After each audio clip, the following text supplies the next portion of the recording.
So for this lecture, I'm going to assume that you know the definition of the Moebius function mu of n, and this is going to be about statistics of this Moebius function, in particular questions about this partial sum n less than x of mu of n. And this is called the Mertens function. So the Moebius function, right, it's 1 or minus 1 or 0, depending on if you have an even, odd, or number of prime factors, and 0 if you're not square free. And we saw previously that the Dirichlet series, sum n from 1 to infinity of mu n over n to the s, was equal to 1 over the Riemann zeta function. So we can use this to get statistics. So I use to get stats for this partial sum. There's, in Montgomery and Vaughan, section 13 and section 15, they do this pretty carefully. They talk about this a lot. But in particular, I'm going to use corollary 13.16 from Montgomery and Vaughan, which implies that the Riemann zeta function in absolute value is at least t to the minus epsilon for s, let's say for sigma strictly greater than 1/2 and t sufficiently large. The actual statement of the corollary is more precise than this, but this is all that we're going to need, because this is going to give us an upper bound on 1 over the Riemann zeta function, and this is going to be uniform as long as we sort of fix a distance between sigma and the line, the critical line. Sigma is 1/2. So with this bound, we can do our usual thing. We can use Perron's formula, and we end up looking at this integral 1 plus epsilon minus it to 1 plus epsilon plus it of 1 over zeta of s, x to the s ds over s. And Perron's formula tells us that, well, okay, once we divide by 2 pi I here, we end up getting the sum n less than x of mu n. Don't take x to be an integer here. And we have our error term of x to the 1 plus epsilon t to the minus 1. And this is assuming the Riemann hypothesis, right? All of this is going to be assuming the Riemann hypothesis. So let's look at this integral. So we've got the line 1 plus epsilon minus it, and then we'll go to just before the critical line, so 1/2 plus epsilon plus it, call this C1, C2, C3, C4, And we do the usual business that the integral along C1 plus C2 plus C3 plus C4 of 1 over zeta of s, x to the s ds over s, 1 over 2 pi of this, is equal to the sum of residues of x to the s over s zeta of s. And because we're assuming the Riemann hypothesis, the zeta function has no zeros in this region. So there are no poles of our integrand in this region. So this is going to be equal to 0. So now we have to bound the integral along the other three pieces. The integral along C1, that's the thing that we care about. So we have to bound these things.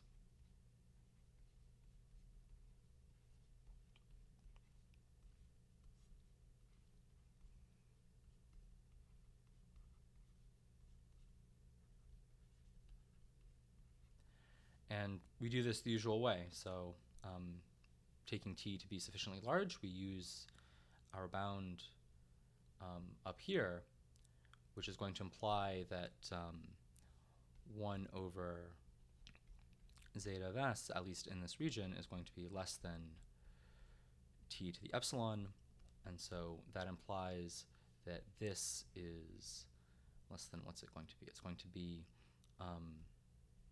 x to the 1 plus epsilon, t to the minus 1 plus epsilon, plus x to the 1/2 plus epsilon, t to the minus 1 plus epsilon.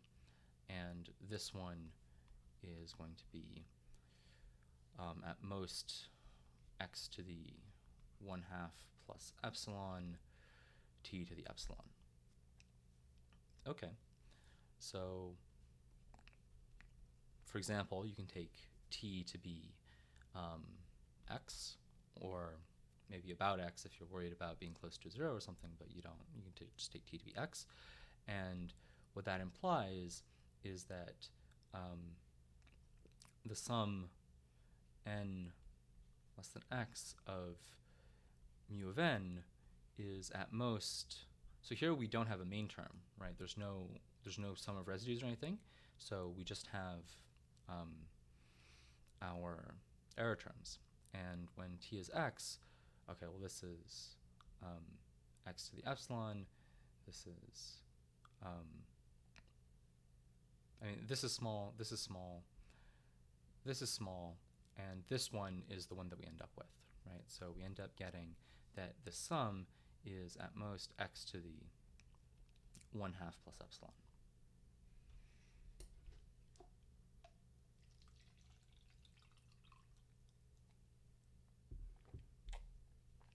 Okay, so that's maybe what one would have expected.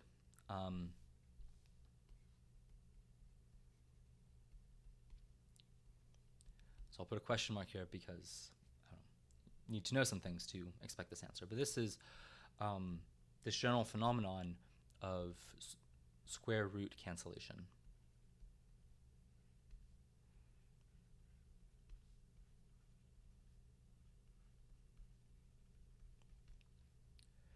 And what square root cancellation is that if you sum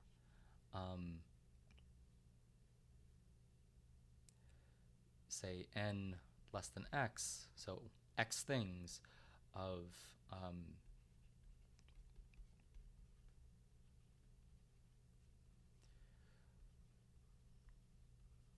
uniformly random plus minus ones, so you just flip a coin. If heads, you add 1. If tails, you subtract 1, and you do this x times, then this is very roughly x to the 1/2.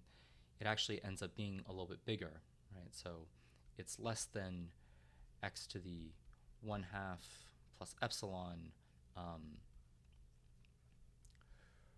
for all epsilon greater than 0, but it is greater than, with probability 1,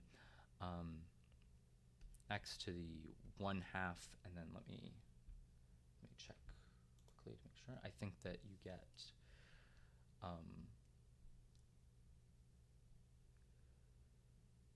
square root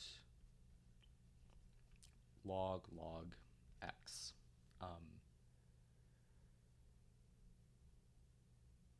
And this is called, in probability, the law of the iterated logarithm.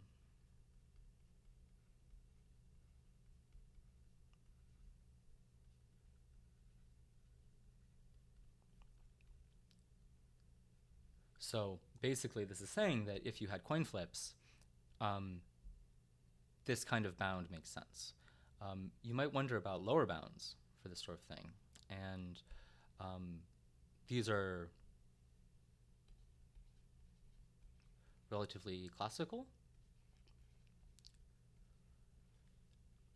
I can direct you to Montgomery-Vaughan section, or chapter 15,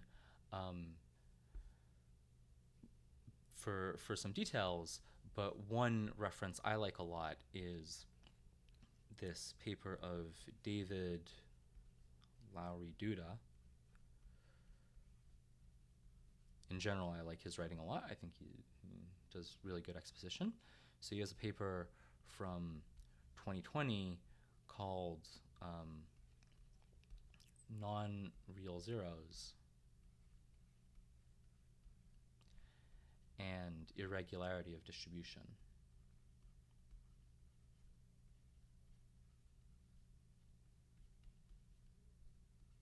I believe that's the title. Let me check very quickly. Yeah.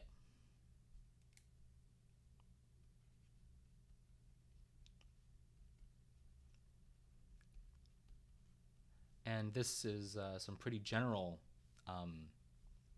thing for L functions, and in particular, this paper implies that the sum n less than x of mu n is at least x to the 1/2 minus epsilon. So you're getting about square root. So this isn't the best possible, but it's in many ways satisfying enough, right? That you have a 0 or you have a pole of 1 over zeta s with real part 1/2, right? You have many of them. And that means that your lower bound should be x to the 1/2, essentially. So what this paper is telling you is that there's no unexpected cancellation. You don't have this sum of residues magically canceling out and giving you even smaller growth of your partial sums. You really actually do get roughly square root x growth for this. So again, from maybe more delicate lower bounds and more delicate upper bounds, you can check Montgomery and Vaughan section or chapter 15. But this is good enough. And so there's a conjecture called Mertens' conjecture.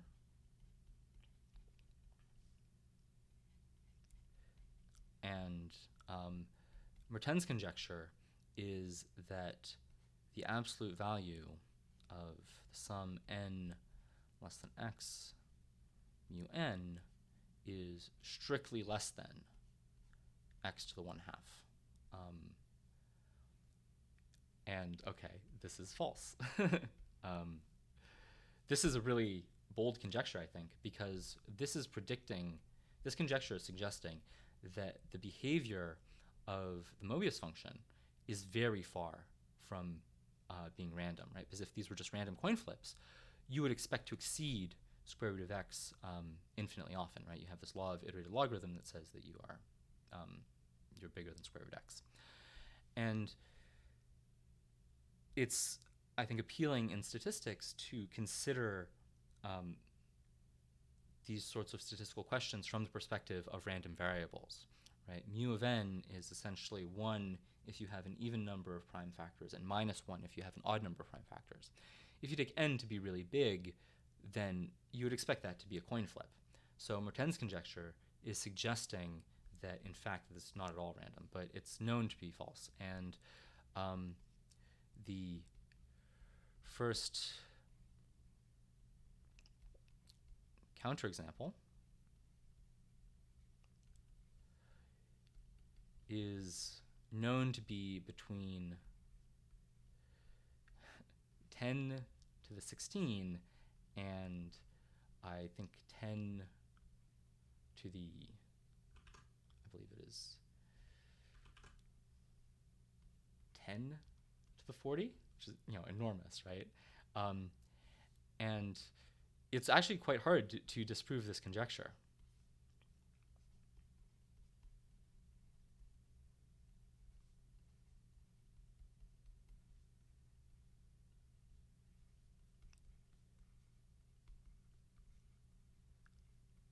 I think it took like 100 years or something, very roughly. I'm not sure about this, but you can check on Wikipedia.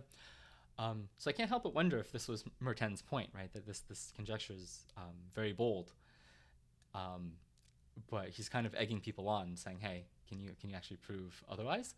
So now we know that it's false, but it's tricky. And we still don't know very much about exactly how big this grows, and it's also not clear that it's random. So there's this outstanding question, which is, or does or to what extent does the function partial sum of Moebius function up to x look random?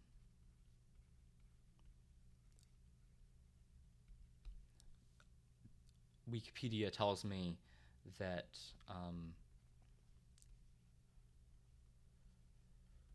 that some people think, and seems really reasonable. Seems like there's reason to believe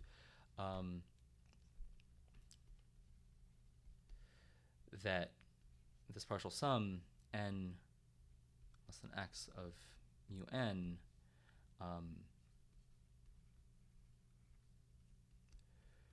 grows like, and when I say grows like, I mean sort of the deviations, grows like x to the 1/2 times, and they say log x to the 5/4. I have no idea why. And this is as opposed to what would be predicted from the law of iterated logarithm. So as opposed to x to the 1/2 times log x 1/2. So that's pretty interesting, right? Saying that this is in this way non-random, that there's maybe a slightly more cancellation than you would expect.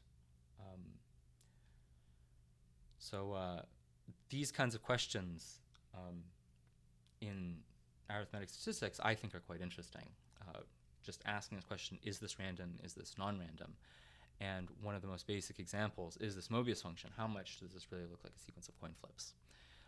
By assuming the Riemann hypothesis, you can show that there's some square root cancellation, essentially, and by doing things a little bit more carefully, as is done in Montgomery and Vaughan, you can get some finer estimates. But exactly to what extent it looks like coin flips is still very much up in the air, and is not clear that it is totally random looking.